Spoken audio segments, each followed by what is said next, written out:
just mentioning, not saying that specifically, but what are you seeing trends in ransomware, up or down, sideways? So we actually have seen it's been a little iffy. Normally I like to, say that we do a great job, at least, Rapid7 of stopping threat actors early in the attack chain, and we do a great job of that.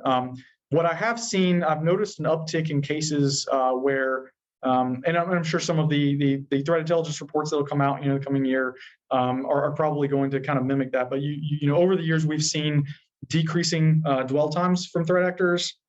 Mm-hmm. And I personally have witnessed the same here, with our customers. The dwell times are drastically decreasing from where it's not a case of the threat actor. In most cases in the past that I've seen here at Rapid7 have been cases where the threat actor ingressed in some way where we didn't have visibility. They did things, they elevated privileges, they offline, dump credentials, whatever. They gained legitimate access to an environment, and then we start seeing them when it's real bad, right? Going back to the 2020 and the Citrix stuff, like I'll never forget that year. But that, where you don't have great visibility is where they were coming from.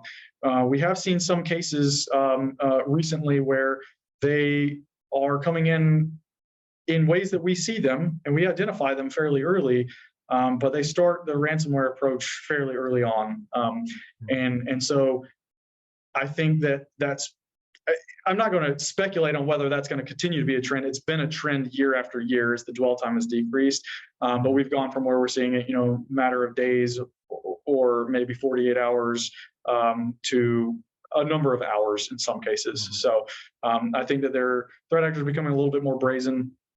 And also, it's one of those things that the insurance industry is trying to tackle, right? Like one of the reasons that, it may be untenable to insure cyber attacks, or you have to be a little bit more stringent about what an organization has to do, because if everybody's going to get ransomed, and in many cases, you're going to be leveraging certain partnerships to negotiate a ransom by enacting your cyber insurance policy.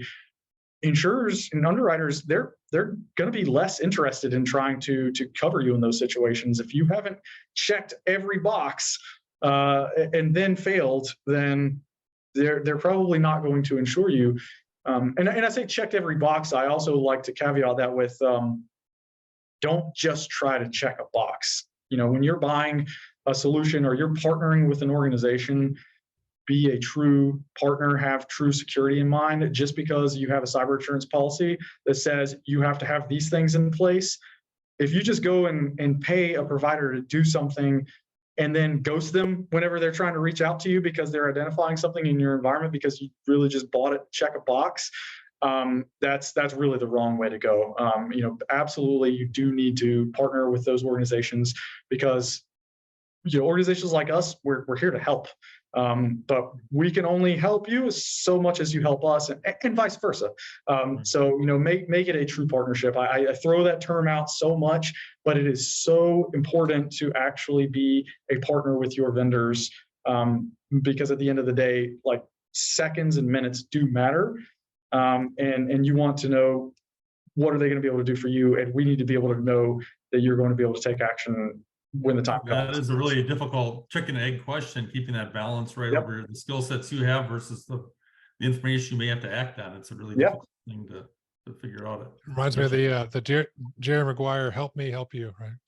Exactly. It's absolutely, I mean, it really is true. Like it's one of those things where, ensuring if you're meeting with your services partner on whatever regular cadence, just simple things like ensuring your points of contact are up to date, can be the difference between having a threat actor get into your environment, your services provider identifies it, they reach out to you, and nobody actually gets that message because just the simple basics weren't, kept up to date. And it can be tough, right? Like I understand organizations will have turnover. You're going to have new people coming in, taking those roles. It is definitely a really tough balancing act, but it's just something to, keep in mind as you work with those providers and those vendors, because it can make all the difference in the world.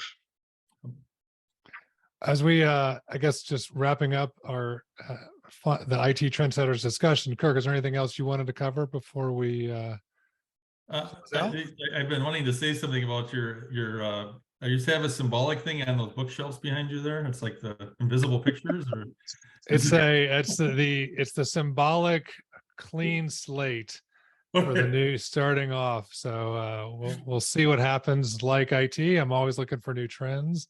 So we'll see what happens in the next year. So yeah. Lonnie, super nice to have you on.